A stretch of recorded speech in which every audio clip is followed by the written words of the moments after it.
What's good, y'all? Welcome to my review for this week's episode of JoJo's Bizarre Adventures, diving into Unbreakable, and I gotta say, this episode was fucking awesome, man. Like, David Productions did such an amazing job. Viz did a phenomenal job with the dub. A great English voice acting from both Josuke's voice actors and Joseph's voice actors. They were without doubt the highlights of the episode. Granted, the episode's predominantly focusing on them, so there's that, but they still put on one hell of a damn good performance. And I love, and this really just shows you probably the quality of writing that both that Araki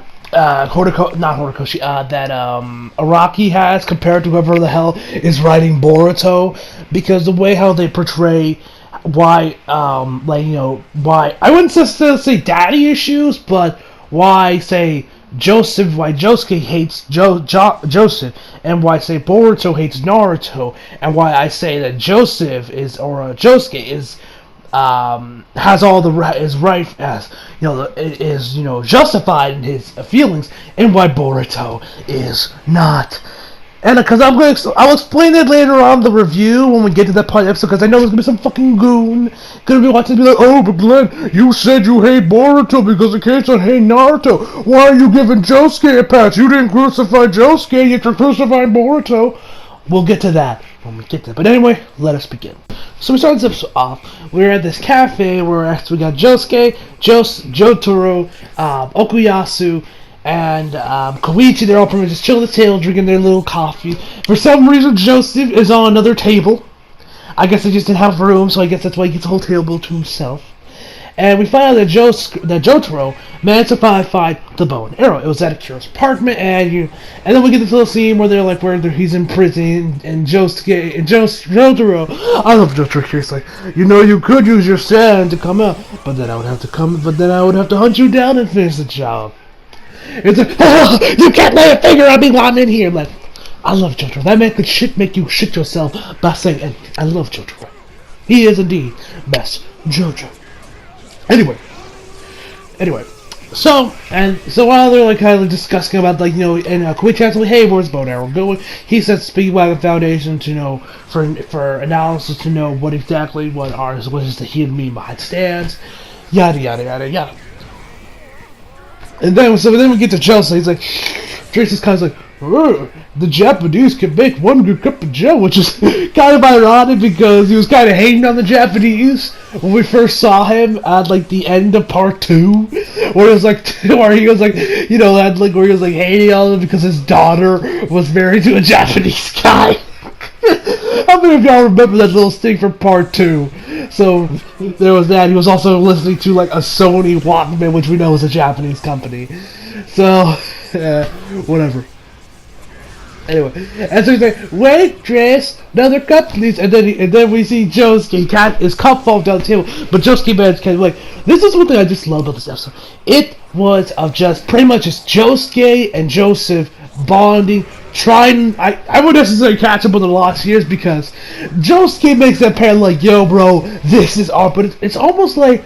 And this is what I really dug about this whole scene, because let's be honest, Araki could have very easily taken the easy way out with this situation and just have Josuke just be hateful towards Joseph, not wanting to do with it, and just wanting to probably just beat the living shit out of him, which Akira could have easily, or Araki could have easily done, and we probably wouldn't be able, and we wouldn't, and he would probably be justified that. So, I mean, the man, let's be honest, we don't know all the details of what happened with Josuke's birth, but we could probably assume that it was probably just a one-night stand gone wrong for Joseph. Was he even there for the birth? Probably not, because as we know, this took place. This was a year before Star Wars Crusaders happened when this whole affair happened. A year or so before Star Wars Crusaders, but it was a decent chunk. But it was not that long before Star Wars Crusaders actually happened. So yeah, so we could probably guess that Joseph wasn't there for the birth. It was probably just a one-night stand gone wrong. In all honesty, maybe it could have been a little bit longer, just judging the fact how Josuke's mom is. So it could have been a little bit longer, but we do not know. Maybe we'll learn later, maybe not. Who knows? Anyway,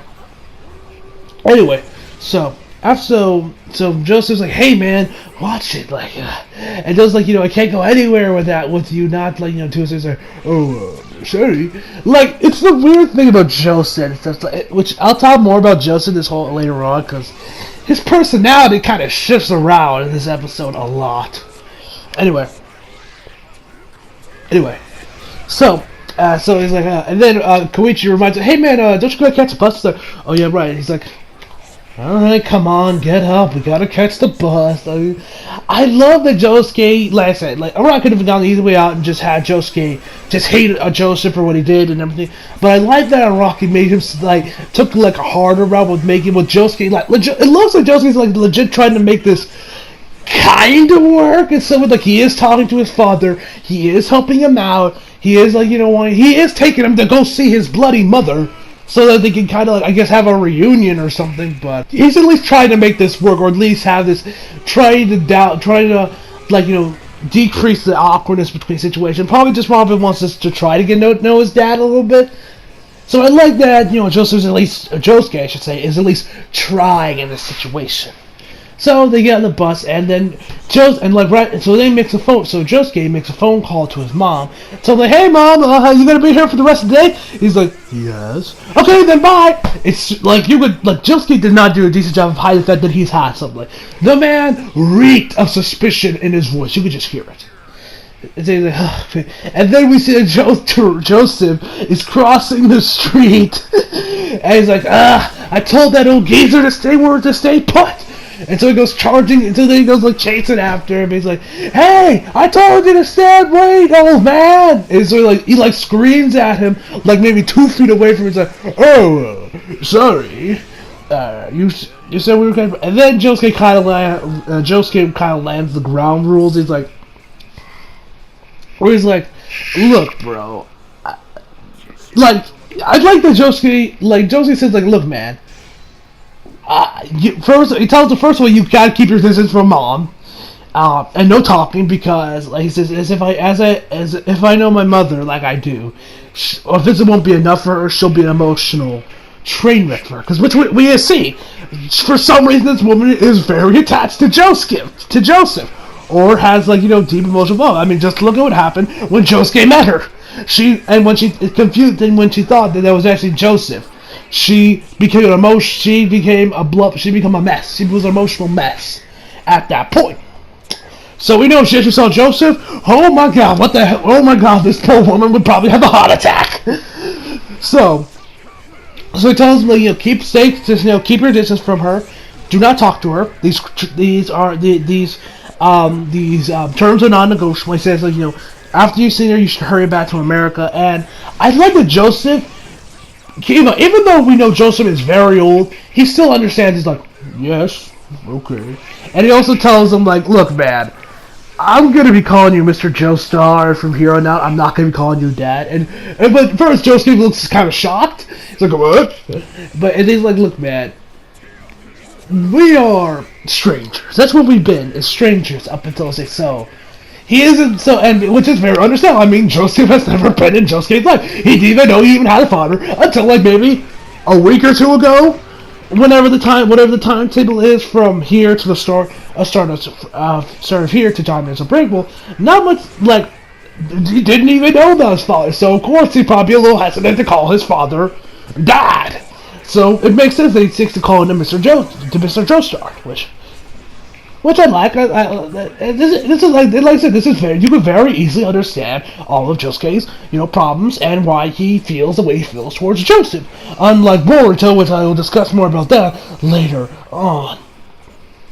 So anyway, so I like that. So I like turn. So then he's like, okay, man. But then Josuke kind of looks away from it. Then looks back. Bam! Joseph's gone. He went on the bus. Because he said we're going to go on a bus because we can't get a taxi this hour.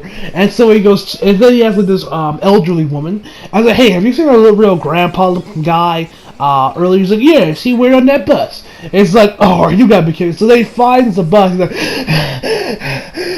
Josuke is very out of breath. He's like, oh, you said we were going on a bus, so it looks like not mentioned. It looks like we were about to go on the freeway.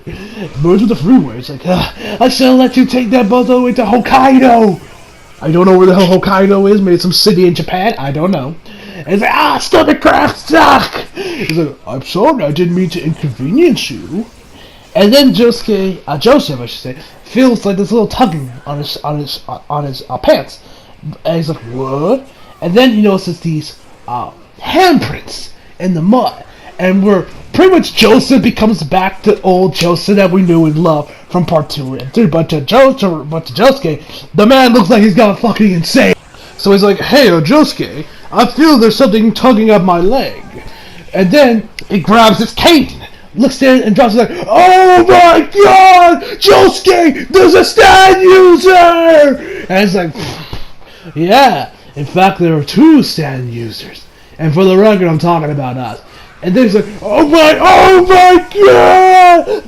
The stand user's here! Look at these handprints! And then he's like, come, if it wasn't for all this plastic concrete, I could tell where it is! Where are you? And the dude's like on his knees, kind of like just like looking around on the ground, trying to feel where the stand user is.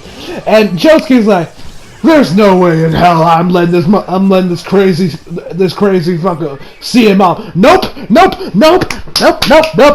not today, man, not today. And then we see this Dawn, and then starts to lunge, and then Joseph's like, Hermit Purple, gets the stand and grabs the stand, which is actually a baby, and now holds it in his hands, and it's like it's crying, and they're like, wait, and Josuke's like, is that crying I'm here? He's like, yes, look over here, Josuke. And so we know that there was a baby in his hands, and he's like, holy shit, you're right. I can feel its soft skin. But how is this possible? Why would this enemy stand user turn a baby into invisible? And Joseph tells him, Josuke, call me crazy, although I think this baby is a stand user. Yes, it has to be. Stress in adults has caused gray, hair loss, and various other things. But with this baby, it probably awakened its stand ability. So if they find its mother, the baby will become visible again.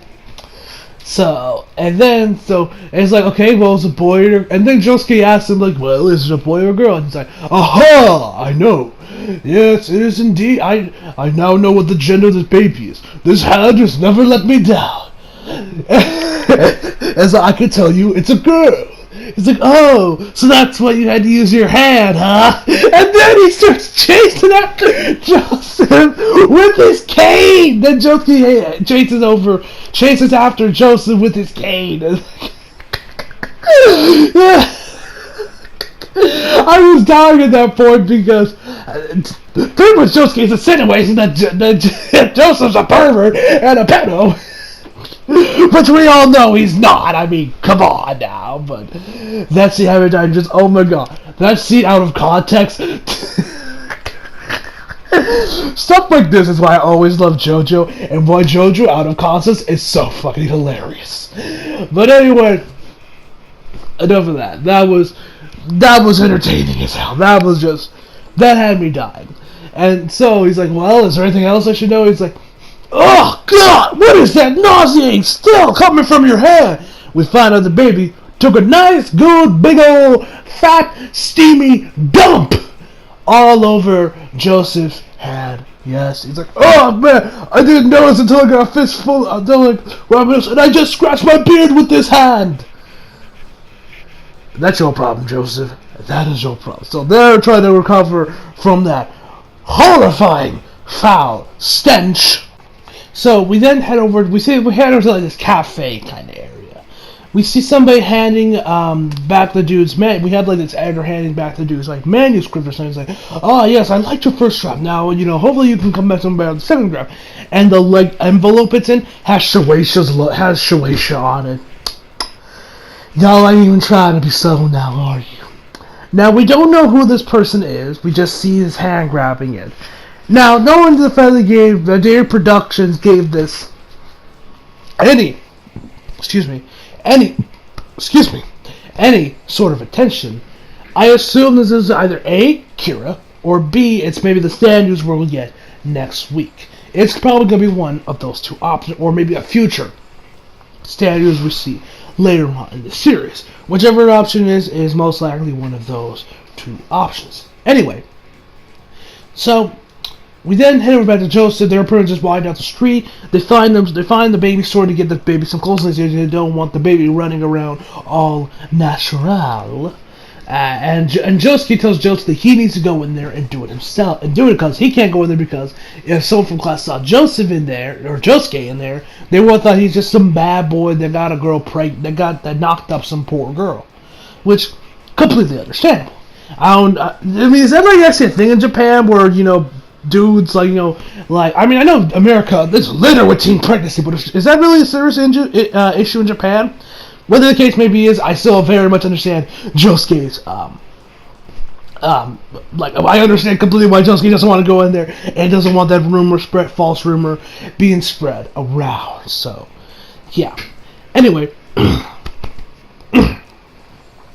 we then see, so then Joseph gets in there, oh my god. This had me die, and I swear to god the salesman did what he did on purpose. So, he goes in there. They ask the dude, like, hey man, do you have any diapers? And he's like, oh yes sir. Keep in mind, the dude is really fucking short. Like, the dude is like maybe 4 feet. But compared to Joseph, who it still looks like he still has a Stardust Crusaders design, like still buff and everything. So I guess a Rocket just like we'll leave Joseph how he is while he slims down everybody else. Because Joseph still looks pretty broad. Like the man still hits the gym, which whether or not he does, neither here nor there. Anyway. So, he picks up these adult diapers because, Joseph is old. The man does probably shit himself on the occasion, they're not for me, they're for a baby. I'm looking at him, it's like, oh, heavens me, of course they're for a baby. I'm such a fucking idiot. And so, they get over there, and they ask, okay, so what size would you like the diapers in? What? Beg your pardon? Well, we have a variety of shapes and sizes for a baby. Like, how old is the baby? And what gender? He said, well, it was 6 months old. Well, I know it's a girl, and I know it was about 6 months old when I held it. He's like, held it? I'm not sure I followed you, which, don't know what that was about, but then he says, we got them in small to extra large. He ends up, going over, right, like, oh, do you want these with padding? Do you want these without padding? It's like, these are more economic friendly than these, and the man, I swear this dude's purposely trying to confuse Joseph just so he buys everything, which he unfortunately ends up doing, which, oh my god. So, from there, he then shows okay, I was like, I'll take both. I'll take one of each side. And then he's like, okay, what bottle do you got? We have glass. And we have plastic. Glass does a decent job holding orders, while plastic keeps them in, but it's easier for the baby to hold. He's like, And I'm watching Joseph just being confused as hell what the hell he do here, and I'm loving every second of it. It had me dying. I was like, he's like, just get a couple and call it a day. And like, oh, I also need some baby wipes and baby clothes. And so, we then get the price tag. Oh my god, that price tag. It came out to 136,870 yen. And Joseph's like, well, how much is that in American dollars? If I'm not mistaken, if you just carry the one, it's 100 yen is about 88 cents, right? That can't be that much. How much can a couple of Rugrat essentials be? So, I did the conversions for you guys. I have it up on my phone right now. Are you ready to hear this number? Okay. So, according to Google, I might be reading this number wrong, but I hope your wallet is not near you because, oh my god, you're going to hear your wallet scream. It is $1,209.06. At least from what I'm reading, at least how I'm reading, because there's a decimal right where the cent. I don't know if that's mostly meant to be a comma or if that's actually just a decimal for the cents, but yeah, $1,209 Joseph spent on this baby stuff. Oh my god. Oh my god. Anyway, so then we get back to Josuke. He's still holding the baby, trying to make sure that nobody from class sees him with the baby. Then Joseph finally comes like, sorry to keep you waiting, Josuke. And Josuke doesn't even question the ludicrous amount of stuff he bought. Probably because he just wanted to get the fuck out of there as quickly as possible. He probably didn't care enough to know. But wouldn't he, like, as soon as they started unpacking everything, wouldn't he just get, like, get out of it? Like, whatever the case may be. So they get the baby dress. It's still invisible. Joseph also picked up some makeup while he was out there. Why makeup? Why there's makeup at this baby store? I do not know. But he put some foundation on it. You know, then puts like some lipstick on the baby, and eyeliner as well. Don't know why. And they're like, oh yeah, the baby's actually kind of cute now. Everybody's like, you know, since we can't really powder your eyes, sunglasses shall do. And Joseph asked him, like, hey man, did I put enough foundation on? It seems to be fading. And then the baby actually just disappears again with the clothes and with Joseph's hands. So after they're like, oh my god, what do we do? What do we do? What do we do? Because after like Josuke's hands are gone, the whole baby's like, quick, to drop the baby! Oh my god, JoJo out of context. I love it. Just like, I love JoJo out of context because like, so easy when people be so lost in that line if you just show them that line with no context. JoJo out of context is best JoJo. Anyway, so they put the baby in the stroller. Half the stroller disappears with it. They put like this little pacifier in there, throws in there, it disappears. Some ass, then they're like, so then this asshole on a bike smoking a cigarette. Why are you smoking and riding a bike? I do not know, but whatever. The dude's like, oh, well, that's an interesting hunk of junk. Well, it's not my problem. Then just flicks the cigarette over there. Joseph, by some miracle, manages to grab it in time. You can't see the cigarette because, you know, it disappeared with his hands. And so after that, the stroller legit starts going down the hill on its own, taking trees in the ground with it. And then the baby, as it gets inside the water, gets in the water, and you know Josuke is definitely trying to find it. And this is where we get this scene where I love this scene. So Joseph's like, I'm sorry, Josuke. So he's like, and then he goes like, how the hell is this muttering old has-been my father? This irresponsible bastard. He left my mom for 16 years. I could never respect a man this careless. Everything that bad has happened to me this day is because of this motherfucker. So how the fuck is this man this father? Now, like I said, that little internal outburst Josuke has in his head, it's completely understandable. You get why he, I guess, hates Joseph in this moment, why he doesn't respect him, why he doesn't consider him his actual father. Because, I mean, one, he doesn't know about, like, in all honesty, like Joseph, he, like you said, he abandoned his mom for 16 years, all of Joseph's life. Or Josuke's life, Joseph was never there. So, with that, and just him, like, when he finally sees him creeping out, he doesn't know, but now granted, he doesn't know about how badass Joseph is from part 2 and part 3. So, now, so this is why, like, because like I said, he has every reason to hate Joseph more. He abandoned him. He's pretty much just been the source of all his problems today, so it makes sense. Now, let's get over to Boruto. Naruto was always there, but when Naruto became Hokage, which was Naruto's dream, and he's not there as home as much, Boruto hates him suddenly, and he thinks he's an asshole and a terrible father. You know, there's actually some motherfuckers in the Naruto community that actually considers Naruto a deadbeat. I should say that from the Naruto Saku shippers, so that's not surprising there. But, and like there's this one scene earlier on Boruto, which, if you guys wonder what I think of Boruto right now on Toonami, which is also here on Toonami, I think Boruto's actually pretty good. It's as good as Naruto? Fuck no. But it's a decent series. It's a pretty good series. And also, I'm digging what we have seen so far. Anyway, so which we know it was not, and Boruto. So Naruto was always there for him, but yet when he became Hokage, he wasn't there. Like there was this one scene where Naruto came home after a long day of work, and he was like, you know what? I'm done. I'm good. Just gonna go to bed. I'm not gonna eat dinner. And Boruto was like, he's not gonna eat the food that mom made. Damn, old man. Like, and you know, if you saw my super review when this episode aired on Toonami, I was pretty fucking pissed because, as we know, this motherfucker should be lucky he even has a dad because, as we know, Naruto didn't have a father. He was hated by the whole village. So, like I said, Naruto is a damn good father, but Boruto, for some reason, I don't know, just hates Naruto, just hates him because he does not there all the time.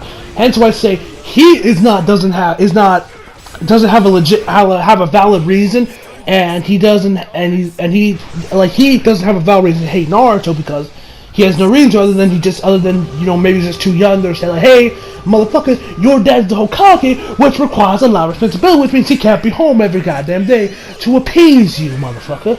Well, Josuke, like I said, he has every reason to hate Joseph. Like I said, so hopefully I did a decent job explaining that, and why I say Joseph is why I understand Josuke, why he doesn't like Joseph, or at least why he hated him at per moment, and compared to why I crucify Boruto for why he doesn't like Naruto. So there's that. Anyway, so he starts looking around. He can't find it. Joseph's like, I'm truly sorry, Josuke, but I don't have much longer to live. I am a mothering old man after all. Just tell your mother I said hello, and slits his wrist like his good arm. And then as the blood fuses into the water, he's like, ugh. Or like, what did he do? He's like, I wanted to give the water some color, which because Josuke said, how could I fail finding in this crystal clear water? And so we see like around the center of the blood, there's this hole where like this is clear water, which is where the baby is. So he's like, ugh. It's like, no normal person would risk their life like that for the baby that wasn't there, they just met. And I love this line from Joseph, like, even though Joseph's kind of old and he kind of like flip-flops between like a shell of his former self in some scenes, but then back to the normal Joseph we all know and love. In other scenes he says, I want to look cool in front of you. Well, did I? That's, oh my god, that just warmed my heart for Joseph. That was just such an amazing, I love that. That was amazing. So Shining Diamond grabs the baby, and then everything's all good. We then get to like, I don't know, maybe we're at Josuke's house, maybe we're not. And so he takes off his jacket, and I love how different production he zoomed in right there, where he also has the star tattoo, which as we know is like, the mark of the Joestar family. So I like that little attention to detail, because that was a major thing that was in Stardust Crusader. So I like that Araki kept a little attention to detail, like, yeah, even though we don't really care about the star anymore, I'm still gonna put it, make sure there that we know he's a Joestar. So I like that little touch they added. I thought that was pretty cool. Anyway, so he finds the receipt, sees how much it costs. He's like, oh, my money! It's gone! Damn you, old man! We then get to Joseph, who's holding the baby with his hands are back. How? I do not know. And he's like, and that's where the episode ends. So overall, fucking phenomenal episode. I love this episode. It was amazing, spectacular, whatever you want to call it. So overall, I give this episode a 10 out of 10. So hope y'all enjoyed the video. Leave a like if you did. Subscribe if you're new. Follow me on Instagram, Twitter, if you like it. Links down in the description box below. And as always, come back for more. See you guys next time.